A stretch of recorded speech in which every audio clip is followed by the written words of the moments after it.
Hi. Hey, welcome back. My name's Tiger Craven Ely. I am a California retired teacher. I'm homosexual. Although when I do all my college reports, I always get this disclaimer not to use the word homosexual for some reason. I guess this generation finds it offensive, maybe. I don't know. But I still use it. Homosexual, queer. I am retired. I taught in the classroom for 30 years, 15 years in the closet, 15 years out. So with my time, I'm doing my civic duty and I'm making LGBT videos. Books I think would be friendly and helpful, beneficial in your classrooms, especially in today's climate where out of ignorance, a lot of people seem to have homophobia, not with any real clear reasons, but just a fear of the unknown, fear of the difference. Anyway, reading a book, talking about my experiences being a gay teacher in the classroom, and then some of the laws, encouraging teachers to get these things out. So anyway, I am obviously, as you can probably tell already, amateur. I don't do a lot of editing. I don't have professional lighting, but I'm doing the best I can do. And I'm super happy to be here. But I do have a lot of experience. I have a master's in counseling. I have a bachelor's in human development with a focus in adolescent development. I've been a parent of three wonderful children. They're all grown. They're having children now. I was a youth leader in ministry in high school. Anyway, some experience there. So I want to read uh, Tommie De Paola's book, Oliver Button is a Sissy, and then talk about some of the themes and the issues. This whole segment is dedicated to children who sing to a different tune. So, and since I'm a boy, my experience of being a gay child, gay adolescent, singing to a different tune, focus was probably a little more on the boys than the girls. So, Tommie De Paola passed away in 2020. He was 85 years old. He was in the closet most of his life, but according to my Google search, he was out and open, at least in one New York Magazine style interview. He said he was in the closet for preservation's sake, for mainly for his occupation, and he feared the backlash that he would get if he came out, which is sad. Um, and unfortunately, it's still true for a lot of people. We're not really completely there yet. We're trying to get there. And in some ways, we're kind of going a few steps back recently. So Oliver Button is a sissy. He also said that this story reflects his experience as a child, that he was gender non-conforming, that he was effeminate in some people's eyes. And he used the words that this book was about things that boys uh, a boy did that he shouldn't have done, according to the other boys. So he liked to read, liked to do art and dance, whereas the other boys thought he was supposed to do more like sports. All right, Oliver Button is a sissy. Tommie De Paola.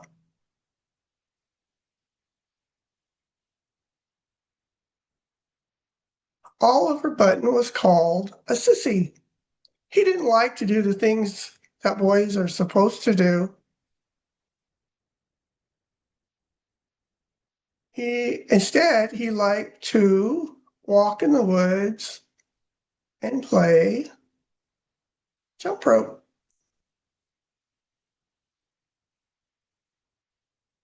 He liked to read books and draw pictures.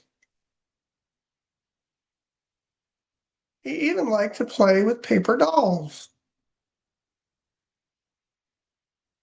And Oliver Button liked to play dress up. He would go up to the attic and put on costumes. Then he would sing and dance and make believe he was a movie star. Oliver, said his papa, don't be such a sissy. Go out and play baseball or football or basketball, any kind of ball. But Oliver any didn't want to play any kind of ball. He didn't like to play ball because he wasn't very good at it. He dropped the ball or struck out or didn't run fast enough. And he was always the last person picked for any team. Rats, the captain would say. We have to have Oliver Button. Now we'll lose for sure. Oliver, said Mama, you have to play something. You need your exercise. I get exercise, Mama, said Oliver. I walk in the woods. I play jump rope. And I love to dance. Watch. So Mama and Papa sent Oliver Button to Miss Leah's dancing school. Especially for the exercise, Papa said. Oliver Button got a nice black shiny pair of tech shoes. And he practiced and practiced. But the boys, especially the older ones, teased Oliver Button in the schoolyard. What are those shiny shoes, Sissy? They said. La-dee-doo, you gonna dance for us? That's mean. And they grabbed Oliver's tap shoes and played catch with them until one of the girls caught them. You leave Oliver Button's tap shoes alone, said the girls. Here, Oliver. Got help from the girls, the boy said teasingly. And they wrote on the school wall, Oliver Button is a sissy. Why is that upside down? It's weird. Almost every day the boys teased Oliver Button. But Oliver kept on going to Miss Leah's dancing school every week, and he practiced and practiced. One day a talent show was announced. Oliver, said Miss Leah, there's going to be a talent show at the movie theater on Sunday afternoon. 1 month from now. I would like you to be in it. I asked your mother and father, and they said it was up to you. Oliver Button was all excited. Miss Leah helped him with his routine. Mama made him a costume, and Oliver practiced and practiced. Finally, it was Friday before the big day. Class, the teacher said, on Sunday afternoon, there will be a big talent show at the movie theater. And one of your classmates is going to be in it. I hope you will all go and cheer for Oliver Button. Sissy, whispered the other boys. Sissy. On Sunday afternoon, the movie theater was full, one after the other. All the acts were performed. The great Mr. Bill Novak and his speedy accordion. There was a magician and an accordion player, a baton twirler, and a lady who sang about moon, June, and kissing, Roxy Valentine in her twirling baton. Lulu Baines, romance and song. Finally, it was Oliver Button's turn. The piano player started the music, and the spotlight came on. Oliver Button stepped into it. Dum-dee-dum, the music went dum-dee-dum-dum. Oliver tapped and danced. Dum-dee-dum-dee-dum-dum-dum. Oliver bowed, and the audience clapped and clapped. When all the acts were over, everyone came out on stage. The master of ceremonies began to announce the prizes. And now, ladies and gentlemen, the winner of the first prize, the girl who did the baton twirling, Roxy Valentine. The audience cheered and whistled. Oliver Button tried not to cry. Sat. Mama and Papa and Miss Leah gave Oliver big hugs. Oh. Never mind, said Papa. We are taking our great dancer out for a great pizza. I'm so proud of you. So are we, said Mama and Mrs. Leah. Monday morning, Oliver Button didn't want to go to school. Now, Oliver, Mama said. That's silly. Come on and eat your breakfast. You'll be late.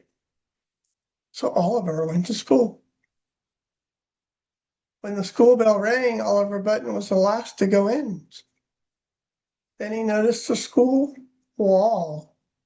Oliver Button is a star.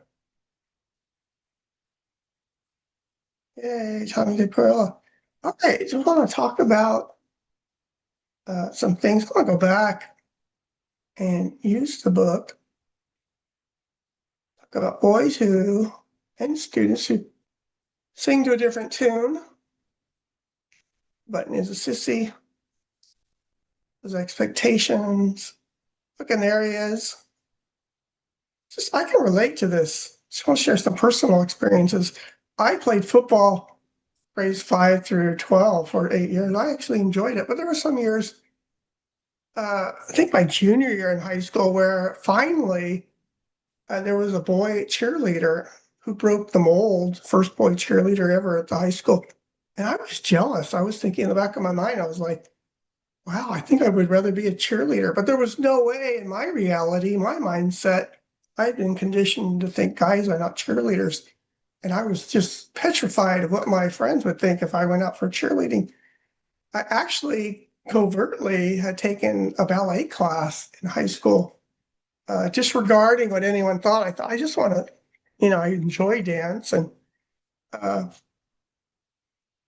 baseball. I played baseball mainly because my dad wanted me to play baseball, but I hated it for 4 years. And finally, in junior high, I mustered up enough courage to say, Dad, do I have to play baseball?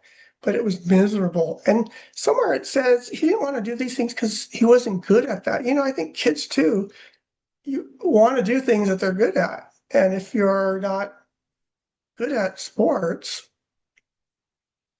anyway, I think there's a lesson for parents, and don't force your kids. My rule when I was raising my kids was to pressure them, and it sounds bad, but I pressure them a little bit to try something at least once. I think we told our son, he played baseball, soccer. He was very good in soccer, was on a traveling soccer team, was very good at football. I was very good too. But try things at least 1 year, and then if you don't like it, you can quit. Of course, if kids totally disregard it, I don't think it's healthy to force them. In hindsight, I know as an adult, I've taken drum lessons, like with a full set of drums, a couple of times, and I really enjoyed it. I wish my parents would have considered things other than just sports, and maybe it had facilitated some kind of drum lessons. Paper doll. I remember playing with a doll when I was a kid. I had a doll. Oddly enough, it had no arms, but I was obsessed with this doll. It was about kindergarten age. And I would put it on my garage door, put the garage door up and down, give it rides. Strange, I know. I'm sure my brothers probably thought it was strange, just playing with dolls. Dress up. I don't remember playing dress up. Um, being teased. Dance, finding something your kids like and can excel in. Upside down. I want you to relate, even though this is upside down. Oliver Button is a sissy. They wrote this on the wall. When I came out as an adult, I had taught 15 years. When I came out, and this had never happened before, I had students writing on the bathroom wall, Mr. Neely. My last name is Craven Neely. It's a hyphen of my husband's and my last name together. But before I was married, students started writing on the bathroom wall, Mr. Neely is a faggot. And it wasn't all the student. It was usually students who got in trouble and they were venting and wanted to get back at me. So they would find my Achilles heel, which is my sexual orientation, because they knew people would react to it and stuff. I had a substitute one time, years later, after I resigned. I was talking with her. She said she was substituting at the school, and in a different grade level, they found writing, Mr. Neely's a faggot.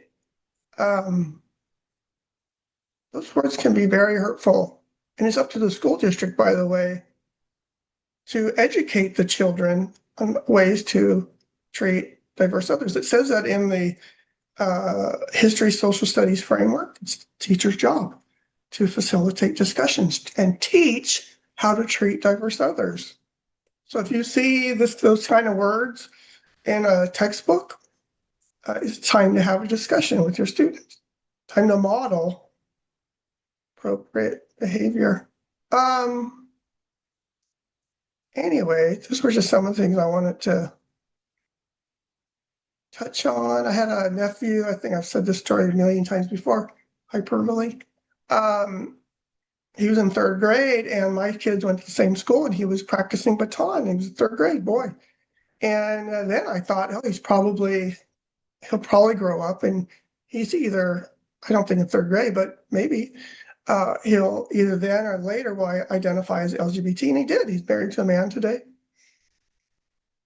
And I was proud of my sister-in-law and brother for encouraging him to pursue the baton. He really enjoyed the baton, but definitely gender non-conforming. He has a happy ending. I would say, unfortunately, a lot of kids don't have happy endings. They don't find this, he was accepted at school. I had a student in my sixth grade who I would consider LGBT, and his little gang of friends accepted him. But there was pressure for him to not act effeminate. I don't think that was very healthy either. So some other things that I want to talk about. Great story. Thank you, Tommie De Paola. Appreciate that. And by the way, when I was reading about him, I was reading a little opinion by the author, was saying a lot of LGBT authors, especially in the previous decades where you had to hide, would express their effeminate or masculine. If you're a female, your opposite gender, your gender non-conforming feelings and experiences through literature without coming out, like Tommie De Paola did. So I'm looking forward to finding some more books like that. This is chapter 20 of the History Social Studies framework. There's a lot of guidelines. There's an teaching LGBT kids section. There's right here, this is culturally responsive teaching, and it addresses sexual orientation, refers to it as cultural identity. Students may possess multiple cultural identities based upon their gender or sexual orientation, class, race, ethnicity, religion, and so on, disabilities. It recognizes sexual orientation as a cultural identity. And then it says here, pseudopositive disposition. These are things to do if you're a culturally responsive teacher. California Department of Education wants you to be a culturally responsive teacher, of course. I wanted to focus here. Recognize cultural and experience backgrounds, including sexual orientation. Teachers can fill in gaps found in the curriculum by adding relevant examples of diversity beyond those in the standards. And I seem to always go back to the story where I was arguing with our district office administrator. She was like the head over, not student services, the other one, another department. I can't remember it right now. And she was arguing with me, trying to pressure me not to mention people like Harvey Milk. And I said, well, she said, he's not in the sixth grade standards. He's not in sixth grade standards. And I said, well, it says right here, our Department of Education guidelines, we add relevant examples beyond the standards. And she said, well, it says that you can. It doesn't say you have to, which is an asinine thing to say, in my opinion, bigoted, small-minded thing. She's trying to censor LGBT people out because of her private, probably religious or conservative attitude. And that's not your job as an administrator. That's abusing your authority on your one side of the spectrum of a political issue. And you're using your authority to push your own agenda. That's my opinion. But right here, it says, it gives a lot of examples where to express these things in your classroom, like images, art, literature, songs, textbooks, posters. And then it says this: it is important for students to see examples of members of their own gender and sexual orientation. And I'm going to skip ahead in the classroom materials that are used regularly. It's important for them to see their cultural backgrounds in the classroom. And I remember I filed a complaint against the school district because they were harassing me. And I filed a complaint with the Department of Fair Employment and Housing. I think it's now called the California Office of Civil Rights. And then they send the complaint to the school district. In this case, it was Modesto City Schools. And then they had an opportunity to respond. And then the DFEH contacts me to get a response from me regarding their response. So I remember they contacted me, and I was using this argument. I said, well, Ms. Administrator, this says it's important for students to see examples of their own sexual orientation in the classroom. So DFEH calls me and they said, Modesto City Schools wants to know, how do you know any of your students are LGBT, right? If I'm assuming and putting examples in the classroom, they say, how do you know? Which is really asinine, because it's not like we're doing surveys of kids' sexual orientation. And research does show, you can look at, there's a million different, the Trevor Project, Gallup polls, census, anecdotal, that show there's a consistent natural variation in our society that are LGBT. My response, by the way, I said, well, ask the Modesto City Schools Administration, how do they know they're all heterosexual? Which of course they don't, unless we do a survey, which we don't do. So anyway, I just think it's so, and then I want to show you some just images. Some of them are myself of kids that are obviously effeminate, and that doesn't mean they're LGBT. But whenever I see these things in society, I always laugh because I think about that argument I had with Modesto City Schools. I think they wanted to know how I knew they were LGBT, and we don't always know. But here's some pictures of me growing up. They're not all effeminate, but I remember when I came out of the closet the second time, I came out twice. High school, I came out, and then I went back into the closet because for religious reasons for about 2 decades, 23 years. And then I came back out. And I remember my brother said, did you see, did I look surprised when you came out? It's because you always hung out with girls growing up. And I was a little offended. I was like, well, wait a minute. I wasn't effeminate. I was always very masculine. But then later I was looking at these pictures growing up and I thought, you know what? Some of these I kind of do look effeminate. So maybe my brother and my parents, maybe they weren't so surprised. But I wanted to talk about some. So this one right here, I'm holding a puppy. I've got short shorts on. I remember having a discussion with my mom, wearing the same shorts, holding a puppy from the same litter. I had a different shirt on, had a rose on it, and I was holding a little bottle of Coke. And I said, Mom, I like cute things. I like these cute shorts, this cute little puppy, this cute little Coke bottle, my cute shirt. And she said, that's nice, sweetheart. Uh, don't tell anybody. She's shamed my effeminate side. And I love my mom. She's in heaven. Yeah, I love you, Mom. But don't shame your students. Don't shame your children for their feminine sides. This one here, I just wanted to show that not all my pictures from growing up were effeminate. This one's a little masculine. Playing football, played football 8 years. Look at that long hair. This is a little older. This is in high school. I look fairly effeminate there, I think, and there's nothing wrong with that. I think my dad, one time in high school, he said, you're dressing like a clown. That made me feel really bad.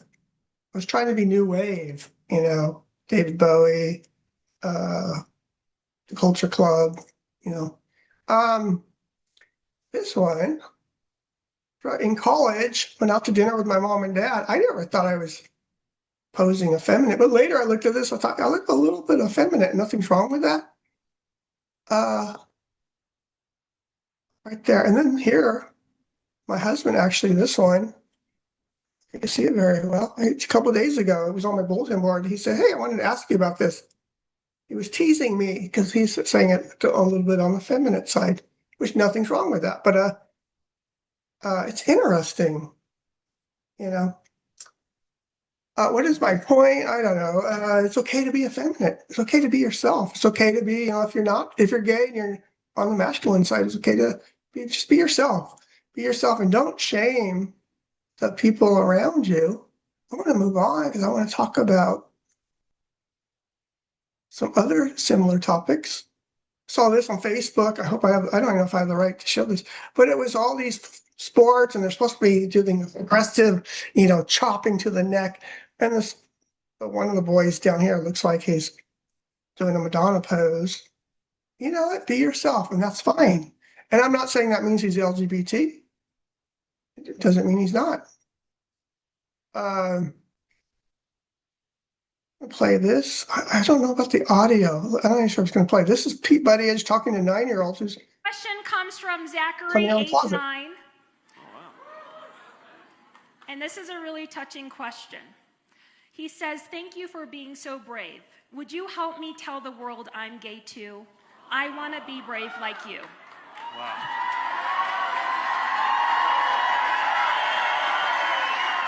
Well, Zachary, if you're here and you want to give a wave, let me know. Hey. Hey. Like all of it, you can look it up. But my point is, he's 9 years old. He's coming out of the closet. And then this administrator saying, with the assumption, I think sometimes these administrators have the assumption that there are no kids or youth who are gay and it's something you just decide as an adult. When in reality, these kids, most of my gay friends say they knew at a very young age. They had crushes. My first crush was in third grade. I'm going to move on. Robin Williams, I'm not criticizing this at all. I love Robin Williams. I'm sad that he had passed away. Condolences to his family. But he was here doing the, with Nathan Lane, the Birdcage, and they're both very effeminate. Nothing's wrong with that. But I just want to say Hollywood, again, nothing's wrong with this one, but Hollywood a lot of times portrays gay men as effeminate. That's the only image we get. Most of the gay men I know, to me, in my opinion, don't seem very effeminate, but just wanted to address, I don't know how this is going to do on, but I'm going to play a little bit on this. Hollywood, portrayal of gay characters, just over the top, effeminate. Here's some more. Just gonna play just seconds of this, but it's really just over the top, effeminate. Now here's a funny movie, The Deceivers. I watched this one over and over again. It's so funny. But all the gay characters in the movie are super effeminate. And I think that's the way society has seen us for a while. I'm gonna not show a lot of that. Trying to get to my next one. Patrick Stewart, great actor, one of our greatest actors. This movie was Jeffrey.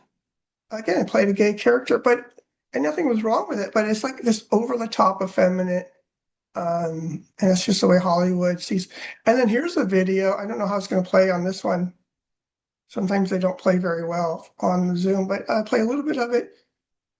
And it's a 9-year-old who's doing a Madonna video, and I always laugh at it because I always think back to Modesto City Schools saying, how do you know thinking they're all straight? And then, of course, he's an adult now. This is Robert Jeffries, and he's out of the closet. He's gay.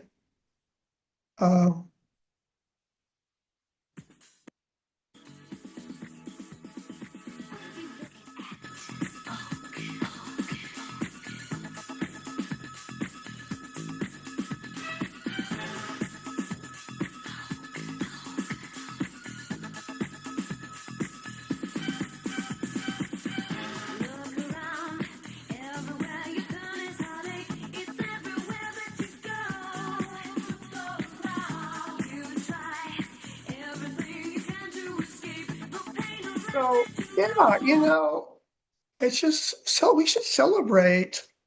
There's his Robert Jeffries, and so he's older now. I think he made that video in 91 and then posted it 20 years later. I don't know if I can find, there was a quote here. This is an interview with the boy who's now an adult who did that Vogue video. And it has some interesting things. I want to end with this. He says he met a woman from Canada who told him that the video brought memories of loved ones in her youth who committed suicide because of their sexual orientation. Now, this is the reality. I love being gay, but for those who are shamed or in situations where they're not accepted, and especially if they have parents, it can be depressing. It can be depressing. And research shows that youth, especially like from 7th grade on, have statistics like 4 times as many suicide attempts. And unfortunately, some of them do commit suicide. And it's sad. And I want to end with this quote too. He says that he remembers coming to terms with his sexuality and becoming less expressive to restrain myself out of self-protection, out of safety. He had to hide. And a lot of this is what's happening in our California classrooms. That's why the Department of Education addresses, for safety's sake, we have to support these LGBT kids, and we should be doing it with curriculum in the classroom, not censoring curriculum, not shaming our LGBT people. And if you do that out of ignorance. You're violating freedom of speech, their rights to not only express those things, but hear the things. It says it wasn't until he was 13 that he was able to admit his attraction to the same sex, and 19 when he declared himself as gay to his family and world at large. So anyway, and that's a lot of ways it happens. It's a gradual discovery. Thank you for hanging in there. So it was long, and I pontificate, and I'm not expert at this, but thank you. God bless our students. I always like to end with this quote. The only perverse thing about homosexuality is society's insane, because it's insanity, insane inability to accept human nature. Because it's just human nature, natural variation, like being left-handed. Thank you so much. I hope you're doing well, whatever you're doing, wherever you're at.